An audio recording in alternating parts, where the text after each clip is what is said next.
بسم اللہ الرحمن الرحیم۔ اردو سٹوریز دیکھنے والوں کو خوش آمدید۔ دوستو، کہانی شروع کرنے سے پہلے آپ لوگوں سے گزارش ہے کہ ہمارے اس چینل کو سبسکرائب کر لیں تاکہ ہمارے آنے والی ہر نئی کہانی کا نوٹیفیکیشن آپ کو بر وقت مل سکے۔ میری شادی کو تقریباً 1 سال گزر چکا تھا، لیکن میں اپنے شوہر کے ساتھ بالکل بھی خوش نہیں تھی۔ ہمارے گھر میں پیسوں کی بہت زیادہ تنگی تھی، کیونکہ میرا شوہر کوئی کام نہیں کرتا تھا، سارا دن گھر پر گزار دیا کرتا تھا۔ مجھے اپنے شوہر کی ایسی حالت دیکھ کر بہت زیادہ غصہ آ جایا کرتا تھا۔ ایک روز میرے شوہر نے مجھے صبح اٹھتے ہی خوشخبری سنائی کہ میرا دبئی میں ویزا لگ گیا ہے اور میں تمہیں اپنے ساتھ لے کر دبئی چلا جاؤں گا۔ یہ سنتے ہی میری خوشی کی کوئی انتہا نہ رہی۔ میں اور میرا شوہر دبئی جانے کی تیاریاں کرنے لگے، لیکن جیسے ہی یہ بات میری ساس تک پہنچی تو انہوں نے بہت زیادہ غصے کا اظہار کیا۔ میری ساس میرے شوہر کے سامنے رونے لگی اور کہنے لگی، تم میرے ایک ہی اکلوتے بیٹے ہو، میں تمہارے بغیر نہیں رہ سکتی اور نہ ہی میں تمہیں دبئی جانے دوں گی۔ لیکن میرا شوہر ساس کی بات نہیں سن رہا تھا، وہ جانے کے لیے بالکل تیار بیٹھا تھا۔ میرے شوہر کی ایسی بات سن کر میری ساس کا دل بہت زیادہ دکھا۔ یہ سنتے ہی میری ساس بہت زیادہ چپ ہو گئی۔ بہرحال میرے شوہر کی عادت ہی ایسی تھی کہ وہ میری ساس کی کوئی بات نہیں مانتے تھے۔ میرا شوہر مجھ سے کہنے لگا کہ تم میرے ساتھ جانے کی تیاری کرو، ہم لوگ ضرور جائیں گے۔ یہاں تک کہ اب ہماری روانگی کا وقت آ گیا تھا۔ اس روز میں بہت زیادہ پریشان تھی۔ مجھے سمجھ نہیں آ رہا تھا کہ میں اپنی ساس کو اکیلے چھوڑ کر کیسے جاؤں۔ میرا جانے کو دل نہیں چاہ رہا تھا، لیکن میرا شوہر مجھے مجبور کر رہا تھا کہ تم بھی میرے ساتھ ہی جاؤ گی۔ ہم لوگ جہاز میں بیٹھے اور گھنٹوں کی مسافت طے کرنے کے بعد ہم دبئی کی سرزمین پر اتر چکے تھے۔ وہاں جاتے ہی میرے شوہر کا رویہ مجھ سے بدلنے لگا۔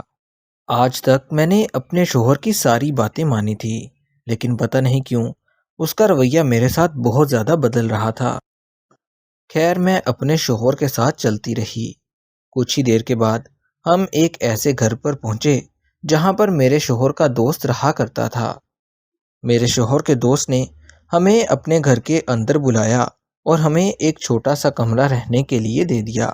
ہم نے اپنا سامان وغیرہ کھولا اور وہاں بیٹھ کر کھانا کھانے لگے۔ میرا شوہر میری طرف دیکھ کر مجھے ہدایت کرنے لگا کہ اب تم نے ہر وقت اچھے کپڑے پہن کر رکھنے ہیں، کیونکہ یہاں یہ رنگ برنگے کپڑے نہیں پہنے جاتے۔ میرے شوہر نے عجیب و غریب قسم کے کپڑے نکال کر میرے سامنے رکھ دیے۔ انہیں دیکھنے سے بھی مجھے شرم محسوس ہو رہی تھی۔ مجھے اپنے شوہر کی ان باتوں پر بہت زیادہ حیرت ہو رہی تھی۔ میں نے بہت حیرانگی سے اپنے شوہر سے پوچھا، کیا تم مجھے یہ کپڑے پہنا کر باہر لے جاؤ گے؟ تو میرا شوہر مجھ سے کہنے لگا، اب تم نے ایسے ہی کپڑے پہنا کرنے ہیں۔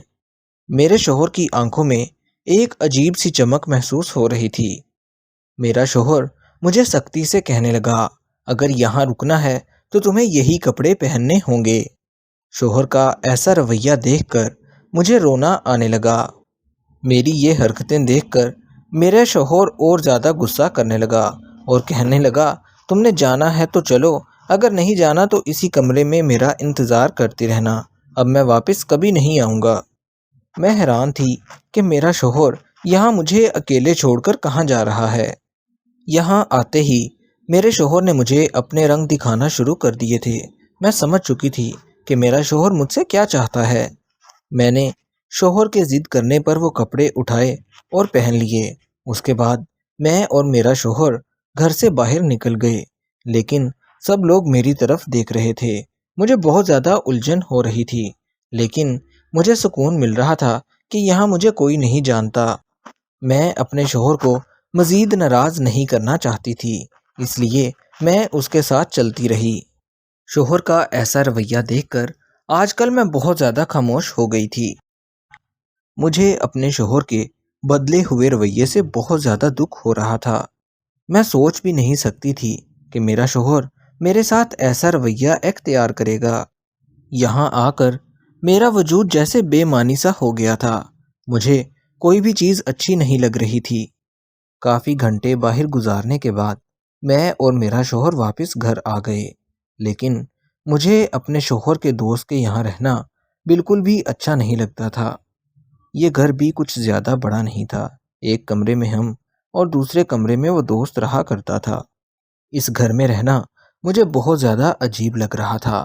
یہاں تو میری ساس بھی نہیں تھی جو میرا خیال رکھ سکتی۔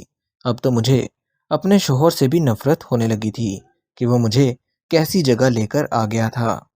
مجھے اپنی ساس کی بہت زیادہ یاد ستانے لگی۔ خیر ایسے ہی دن گزرتے گئے اور میرا شوہر ایک جگہ پر ملازمت کرنے لگا۔ میں نے اپنے شوہر سے کئی بار پوچھنے کی کوشش کی کہ آپ کس کمپنی میں ملازمت کرتے ہیں، لیکن اس نے کبھی مجھے ٹھیک بات نہیں بتائی تھی۔ مجھے اپنے شوہر کے ارادوں پر شک ہونے لگا، جیسے وہ کوئی کام ٹھیک نہیں کر رہا، اور میرا شک بالکل درست نکلا۔ کچھ ہی دنوں کے بعد ہمارے گھر کے دروازے پر دستک ہوئی۔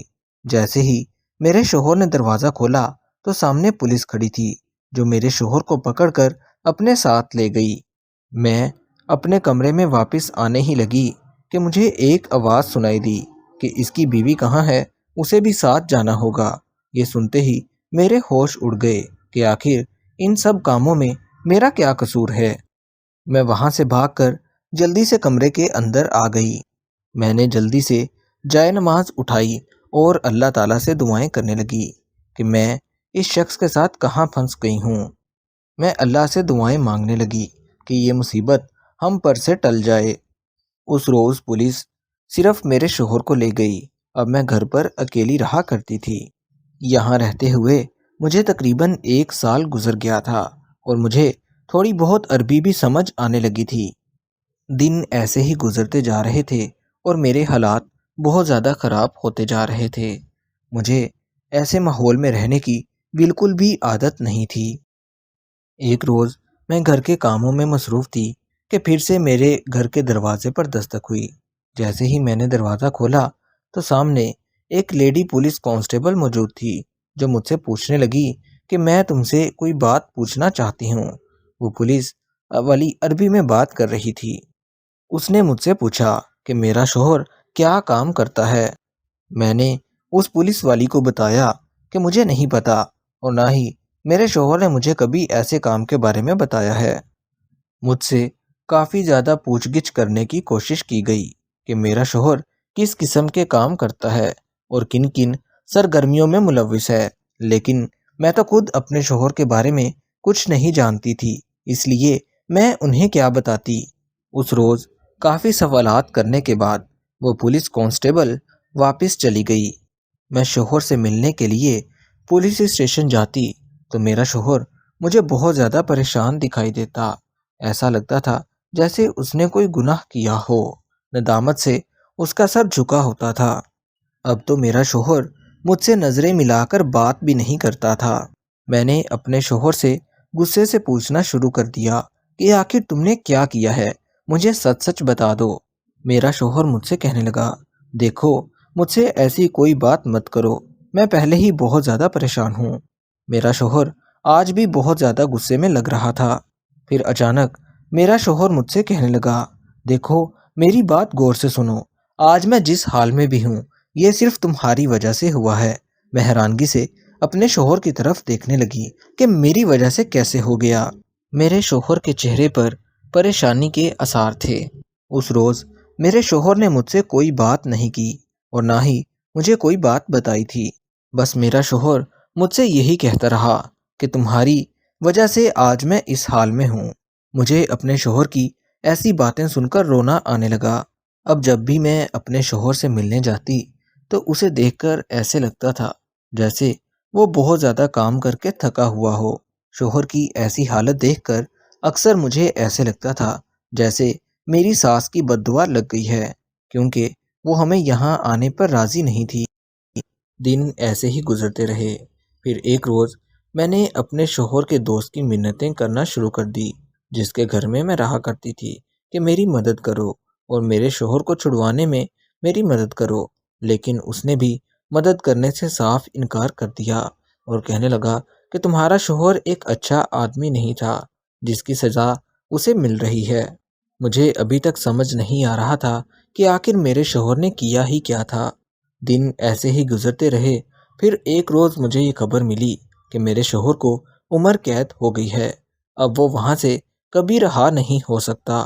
یہ سنتے ہی میرے بدن میں خوف کی لہر دوڑ گئی کہ اب میں یہاں کس کے ساتھ گزارا کروں گی۔ میرے شوہر کے علاوہ یہاں جاننے والا کوئی بھی نہیں تھا۔ مجھے اپنی بہت زیادہ فکر ہونے لگی تھی۔ جب میرے شوہر کے دوست کو پتہ چلا کہ میرے شوہر کو عمر قید ہو گئی ہے تو اس نے مجھے شادی کے لیے کہا اور کہنے لگا کہ میں تم سے شادی کرنا چاہتا ہوں۔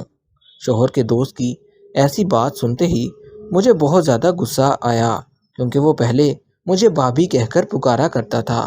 میں نے شوہر کے دوست سے کہا کہ تم ایسا سوچ بھی کیسے سکتے ہو، لیکن میرے شوہر کا دوست اپنی ضد پر قائم رہا اور کہا کہ میں تم سے شادی ضرور کروں گا، ورنہ تم اپنا انتظام کر لو، کیونکہ میں مزید تمہیں اپنے گھر میں نہیں رکھوں گا۔ یہ سنتے ہی مجھے بہت زیادہ فکر ستانے لگی کہ اب میں ان حالات کا مقابلہ کیسے کروں گی۔ اچانک میرے ذہن میں خیال آیا کہ مجھے پاکستان دوبارہ واپس چلے جانا چاہیے، لیکن میرے پاس تو ٹکٹ کے بھی پیسے موجود نہیں تھے۔ میں نے شوہر کے دوست سے چھپ کر لوگوں سے پیسے مانگنا شروع کر دیے۔ یہاں کے لوگ بہت زیادہ اچھے تھے۔ لوگوں نے میری بہت زیادہ مدد کی تھی، کیونکہ میں نے اپنا سارا مسئلہ لوگوں کو بتا دیا تھا۔ 3 دن میں میرے پاس ٹکٹ جیسے پیسے جمع ہو چکے تھے۔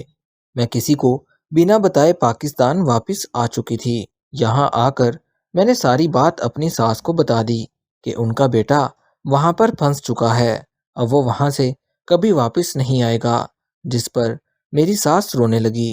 لیکن میں اور میری ساس اب کچھ بھی نہیں کر سکتے تھے۔ ان دنوں میں نے اپنی ساس کا بہت زیادہ ساتھ دیا اور ان کا سہارا بنی۔ میں اپنی ساس کی بہت زیادہ خدمت کیا کرتی تھی، کیونکہ وہ اپنے بیٹے کے لیے بہت زیادہ پریشان تھی۔ مجھے پاکستان آئے ہوئے اب تقریباً 10 سال بیت چکے تھے، لیکن میرا شوہر ابھی تک واپس نہیں آیا تھا اور نہ ہی میرے شوہر کے ساتھ میرا کوئی رابطہ ہوا تھا۔ میں اکیلی زندگی بسر کر رہی تھی۔ ایک بات مجھے بہت زیادہ اچھے طریقے سے سمجھ آ چکی تھی کہ میرے شوہر کو اس کی ماں کی بد دعا لگی ہے، جسے وہ اکیلا چھوڑ کر دبئی چلا گیا تھا۔ اس روز میں نے بھی اپنی ساس سے گڑ گڑا کر معافیاں مانگی کہ مجھ سے غلطی ہو گئی ہے، آئندہ میں ہر وقت آپ کے ساتھ رہنے کی کوشش کروں گی۔ میں نے اپنی ساس کے ساتھ رہنے کا فیصلہ کر لیا تھا۔